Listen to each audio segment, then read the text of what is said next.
Eu gostaria de falar com vocês nessa noite sobre configuração. Queria falar com você que Deus não muda princípios, mas muda a configuração. E todas as vezes que Ele muda a configuração, os líderes têm dificuldade de acompanhar. Porque muitas pessoas tentam engessar Deus, colocar Deus numa caixa e dizer que Ele só vai fazer daquele jeito, daquele modo e daquela maneira. E eu gostaria de lembrar você que Deus não é uniforme, Ele é multiforme. E muitas pessoas não se encontram em seu ministério, não têm um encontro e não se desenvolvem, porque busca a configuração pré-estabelecida. E muitas vezes, por querer copiar e fazer igual a alguém, depois de um determinado tempo, ele não se identifica com aquilo que está fazendo e tem uma sensação de frustração. E aí ele se sente incapacitado, limitado, insatisfeito, mesmo trabalhando na obra de Deus, porém numa configuração que não é a dele. Então, rapidamente eu vou falar com vocês sobre configuração. João 4:1. E quando o Senhor veio a saber que os fariseus tinham dito que Jesus fazia e que batizava mais discípulos que João, ora ainda que Jesus mesmo não batizava, mas sim os seus discípulos, deixou a Judéia e foi outra vez para a Galiléia, e era necessário passar por Samaria. Foi ter em Samaria, numa cidade chamada Sicar, junto ao herdado que Jacó havia dado para o seu filho José. Estava ali a fonte de Jacó. Jesus, cansado do caminho, assentou-se junto à fonte, e era quase a hora sexta. E veio uma mulher de Samaria tirar água, e seus discípulos tinham ido à cidade, comprar comida. E disse Jesus: dá-me de beber. E ela disse: como tu, sendo judeu, me pede beber a mim, que sou mulher samaritana? Abre parênteses, porque o judeu não se comunica com o samaritano. Fecha o parênteses e bota uma pontuaçãozinha aí. Jesus disse: mulher, se tu conheceras o dom de Deus e se soubesse quem é o que te diz, dá-me de beber, você é que lhe pediria, e eu te daria da água viva. Ela disse: o poço é fundo, o Senhor não tem com o que tirar. És tu maior que o nosso pai Jacó, que bebeu ele mesmo desse poço, como também toda a sua família e todo o seu gado.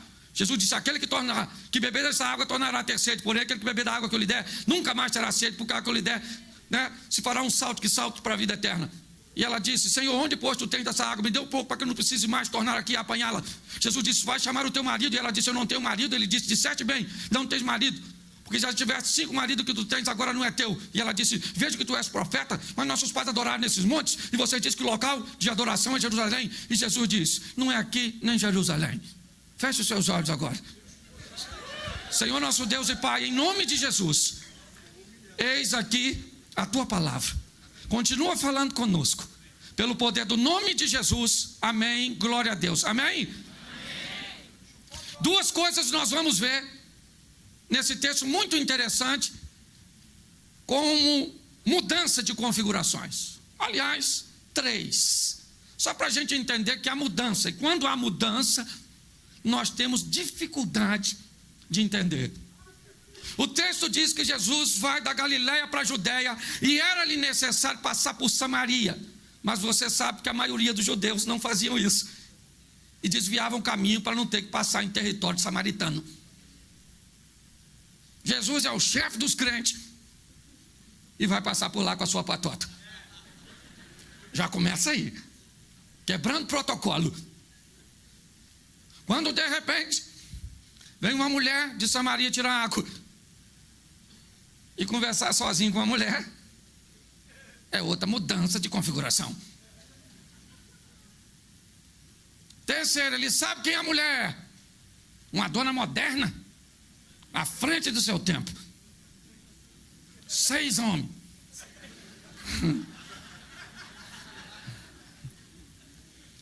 E o mais interessante é que a configuração de um crente conversando com essa mulher seria qual? A senhora precisa ter um encontro com Jesus. A senhora precisa de Jesus. Essa vida de pecado da senhora, esse montão de homem, a senhora tem que mudar de vida e a senhora precisa de... Aí Jesus encontra com ela e diz: eu estou precisando da senhora. A senhora pode me dar um copo d'água? Que loucura!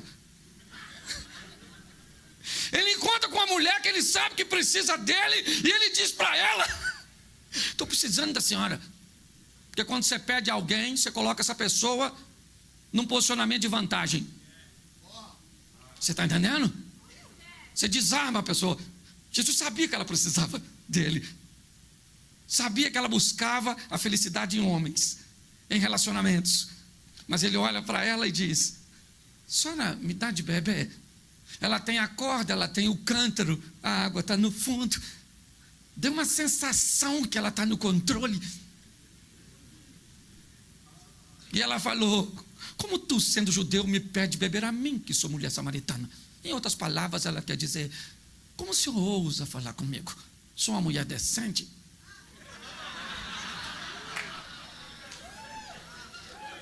Jesus disse: se tu conheceras o dom de Deus e soubesse quem sou eu, você que me pediria. Primeiro ele diz: estou precisando da senhora. E agora ele diz: é você que precisa de mim. Garotinha, acorda. Quando Deus muda a configuração, a gente sempre tem muita dificuldade para lidar. Mas nós temos que ser maduros e entender que há uma mudança acontecendo. E quem não se atualiza fica para trás. Nós gostamos tanto de atualizações. É ou não é? Volta e meia, ela aparece em algo que a gente carrega o dia inteiro na mão. E a gente tem o maior prazer de atualizar o nosso smartphone. Mas a hora de atualizar a nossa mente, parece que nós estamos engessados, uma configuração pré-estabelecida. Sabe? Jesus não tinha dificuldade com isso. Ele nunca negociou princípios. Mas nós temos dificuldades. Você quer ver? Eu vou usar meio aleatório para me ganhar tempo.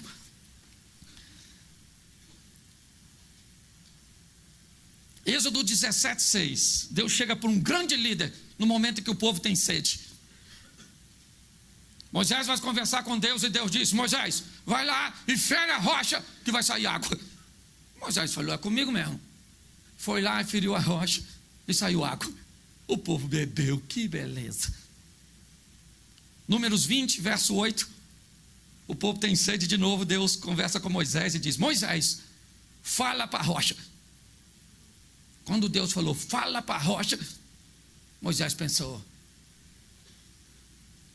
não é fala, é fere. Foi isso que eu fiz da outra vez e funcionou, saiu água para caramba. O senhor deve estar equivocado. Porque quando Deus muda a configuração, as pessoas se atrapalham. Ah, pastor, ele foi lá e feriu a rocha porque estava nervoso. Se estava nervoso, gritava. Não é porque você fica nervoso que isso dá direito a você de desobedecer o que Deus falou que você ia fazer. Ficou nervoso, então grita: rocha, filha da mãe! Dá água! Que eu estou... Seu nervosismo não dá a você o direito de se tornar um desobediente. É ou não é? O problema não é que ele está nervoso. O problema é que a configuração mudou. E aí ele se atrapalhou. Aí ele falou: eu toquei da outra vez. Então não é falar, é tocar. E ele fere a rocha 2 vezes. Saiu água, sim ou não? Sim ou não? E engraçado que lá em Êxodo diz que saiu água. Em Números diz que saiu muita água. O povo bebeu. Moisés está feliz. Quando de repente Deus tira Moisés do grupo e leva para o privado. Ele falou: Moisés, tu não está entendendo, mano. Quem não está entendendo o Senhor, quem não está entendendo é o Senhor. Eu feri e saiu muita água. Saiu muita água. E Deus está falando para ele: eu não estou falando de resultado, eu estou falando de obediência. Não é porque deu certo que eu estou aprovando. Presta atenção. 1 Samuel, capítulo 17. Acho que é o 17. Se não for o 17, é o 16. Então disse o Senhor a Samuel: até quando terás dó de Saul, tendo eu rejeitado para que não reine sobre Israel? Enche o teu vaso de azeite e vem enviar-te a casa de Jessé o belemita, porque dentre os teus filhos me tenho provido de um rei. Então disse Samuel: Senhor, como irei eu? Ouvindo Saul, vai me matar. E Deus disse a Samuel: toma uma bezerra dentre as vacas em tuas mãos e diz: vim sacrificar ao Senhor. Convidarás Jessé os seus filhos ao sacrifício, te farei saber o que há de fazer, ungir-me-ás a quem eu te disser. Então fez Samuel o que disseram ao Senhor e veio a Belém. Então os anciãos da cidade saíram tremendo e disseram: é de paz a tua vinda. Ele disse: é de paz. Convidei Jessé os seus filhos ao sacrifício e os santificou. E sucedeu que, entrando Eliabe, ele o viu e disse: certamente está perante o Senhor o seu ungido. Porém o Senhor disse: não atente para a sua aparência nem para a altura da sua estatura, porque eu tenho rejeitado. Porque o Senhor não vê como vê o homem vê o que está diante dos olhos. Porém o Senhor olha para o... Presta atenção aqui. Assim com Deus, o Samuel, lá na montanha de Ramá, o Samuca, presta atenção aqui. Deus vai lá e fala: Samuel, eu preciso que você dê um pulinho lá na casa do Jessé, porque eu vou levantar de lá o futuro. Configuração da mente do Samuel: o primogênito. É essa a configuração. Ele vai para lá achando que é o primogênito. Chegou lá, o Jessé traz quem para apresentar ele primeiro? A configuração está batendo. Samuel com Jessé. Está tudo certinho, porque era assim que funcionava. Quando Samuel vê o filho primogênito, certamente está perante o Senhor, o seu ungido. Deus falou: difícil trabalhar. Não posso mudar as coisas, que esses caras estão muito engessados.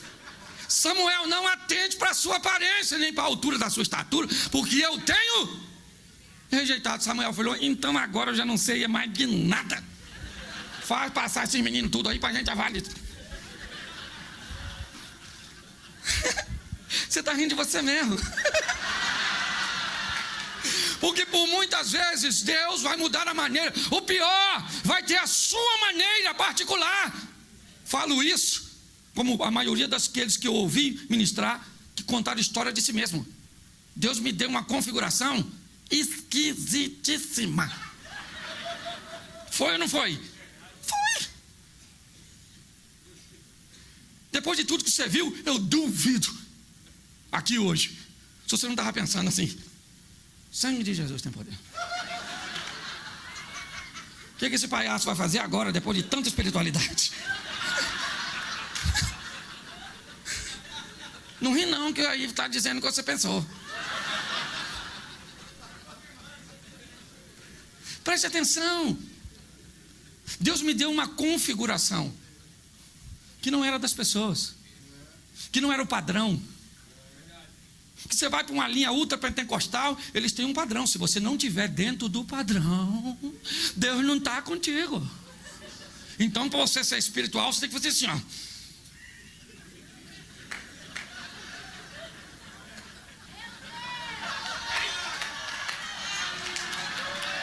Aí essa não é a sua configuração. Aí o outro diz: espiritualidade não é. Tem que conhecer o Espírito Santo. Por quê? Porque é uma configuração pré-estabelecida. Meu pai era porteiro da Assembleia de Deus. Por tantas vezes eu ia para lá, convidado, em algumas festividades. Chegava lá, tinha aqueles preletor bom mesmo, cara cheio do Espírito Santo. E pregava, e o povo chorava. E eu pensava: um dia eu também vou me converter. Aleluia. E eu vou querer assim pregar igual as camaradas assim que prega assim com essa unção assim. O povo vai chorar, vai sentir a presença, vai se derramar, vai ser benção. Menino, o tempo passou, aceitei Jesus, comecei a pregar, os outros choravam não, começavam a rir. Eu falei: não é isso não. Eu quero que vocês chorem. E o povo não chorava. E não chorava. Eu fui ficando irritado. Até que eu descobri que era apenas a configuração que Deus tinha para mim. Nós complicamos coisas simples. Deus está no controle, gente. Deus está no controle de tudo. Deus dá um sonho para José, mudando a configuração na cara de Jacó. Você vai sonhar, e ele sonha com sol e O pai dele pensa o quê? Eu e sua mãe vamos se curvar. A mãe dele nunca vai se curvar, ela morre no parto de Benjamim. O que Deus está dizendo é Gênesis 1:1. Você está sonhando com sol e lua, astros que governam, porque eu vou botar você no governo, e pronto. Aí ele vai procurar os irmãos, não acha. O que ele tinha que fazer? Voltar e falar ao pai dele: pai, não achei não. Os meninos sumiram, tem que montar uma comitiva para procurar esses meninos de uma forma mais intensa. Quando ele está se preparando para voltar, o texto diz que um camarada acha ele. Não foi nem ele que achou o cara que achou ele. E falou para ele o quê? Está procurando o quê? Ele falou: estou procurando meus irmãos. O cara disse: foi para lá, porque ele está quase na hora de voltar. E Deus está dizendo: você não vai voltar, você precisa ser vendido, porque eu preciso mandar você para um lugar. Ah, você vai me mandar para onde eu não quero ir. Mas o segredo é me levar como companheiro de viagem. Quando Deus te levar para onde você não quer ir, leve ele como seu companheiro de viagem. Você consegue entender? É vendido na casa do Potifar? Claro. Por quê? Porque o sonho do faraó tem a ver com 7 anos de prosperidade. E ele vai para ali para fazer um estágio, para administrar riqueza. Só que ali era tão bom, provavelmente ele não queria sair. Então a maluca fica de olho nele e garra ele. Vem cá, Zé. O Zé rapou fora e foi para onde? Lá na prisão. Por quê? Porque agora o estágio dos 7 anos de fartura já passou. Está na hora de fazer o estágio dos 7 anos de escassez. Só que ele não queria sair da casa de Potifar, mas ele estava doido para sair da prisão. Mas foi na prisão que ele estabeleceu um network com um cara que queria tirar ele de lá. O cara que vai apresentar ele para o faraó está exatamente no lugar que ele não quer estar. A pessoa que pode mudar a história da sua vida pode estar exatamente onde você não está a fim de ir.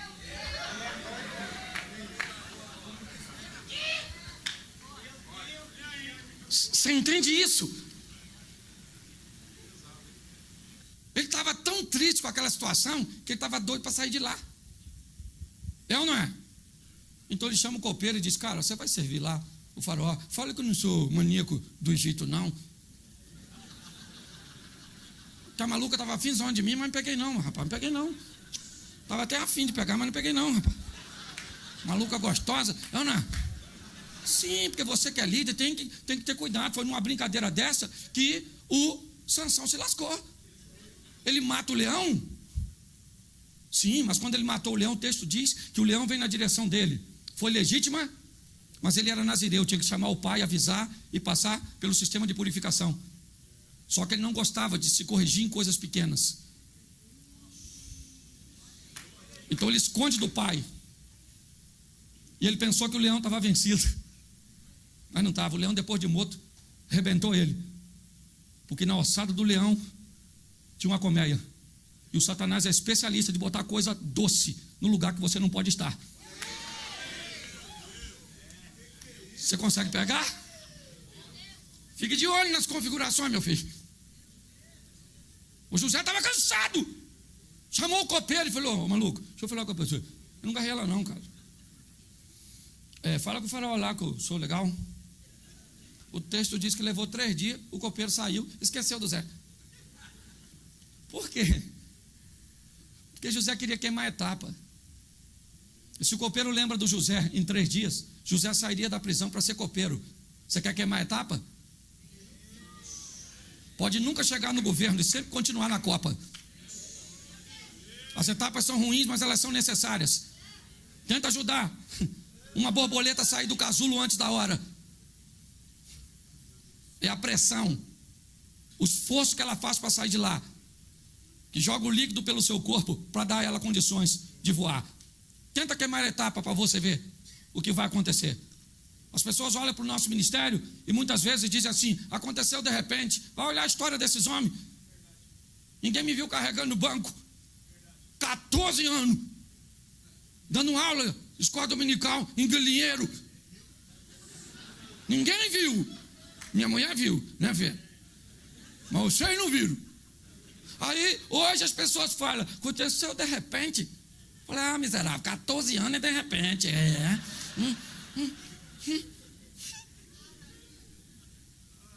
ou não é? Olha só. O tempo passou. Um ano depois. Um ano. O faraó sou eu com aquela vaca maluca que comia a outra. E umas espigas de caminho, canibal. E quando ele falou, sonhei. O copeiro falou, lembrei do Zé. O cara esquece do Zé em 3 dias e lembra em 1 ano. Por quê? Porque agora está na hora de lembrar, querido. Eu imagino o José chegando, olhando para o copeiro. Antes tarde do que nunca, queridão.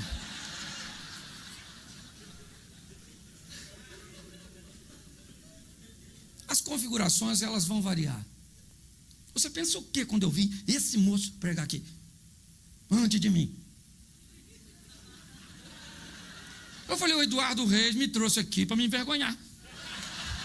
Para acabar com a minha vida. Mas foi na configuração dele, foi na configuração dele, na configuração dele, aqui. Porque cada um tem a... Foi todo mundo igual? Então por que você acha que tem que ser igual aos outros? Você já ouviu falar de gente que fala língua estranha só porque escuta o outro falar e repete? Não tem o balá, cheia.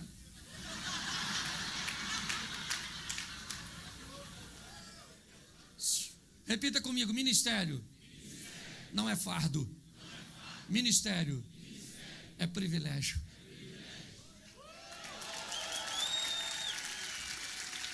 Se o seu ministério não é um privilégio para você, é apenas porque você ainda não achou a sua configuração. Certo? Amém? Nós vemos aqui o ministério, certo? Do Eduardo, influenciando tantos ministérios. Tivemos uma palavra do apóstolo, falando de como um líder pode estabelecer uma influência que o permita ser quem Deus o chamou para ser, e não uma cópia de alguém. É assim que funciona. Então vamos trabalhar nesse negócio, gente. Uns com a igreja grande, outros pequenos, outros com muito dinheiro, outros com pouco. Mas eu te dou uma garantia: no céu não tem camarote. No céu não tem. Tem galardão. É na verdade. Mas camarote não tem não. Então não esquenta a cabeça com isso não. Uma alma vale mais que o mundo? Então cuida daquilo que Deus colocou na sua mão. Trate com zelo. O que encantava os homens, muitas vezes na hora das ofertas, eram as suntuosas somas. O que encantou Jesus foi a oferta da viúva. E porque ele disse ser muito maior, porque era o tudo. Mas eu descobri nessa passagem que o que encanta a Deus nem sempre encanta os homens. Sabe? Mas saiba de uma coisa: é a sua configuração. Descubra. Mas pastor, eu tenho tanta dificuldade de descobrir quem eu sou. É porque você quer descobrir quem você é antes de descobrir o que você veio para fazer. E isso está conectado. Descubra primeiro o que você veio fazer, e aí então você descobrirá quem você é. Sua identidade está extremamente relacionada com sua missão. Faça isso o mais rápido possível e viva sua própria história.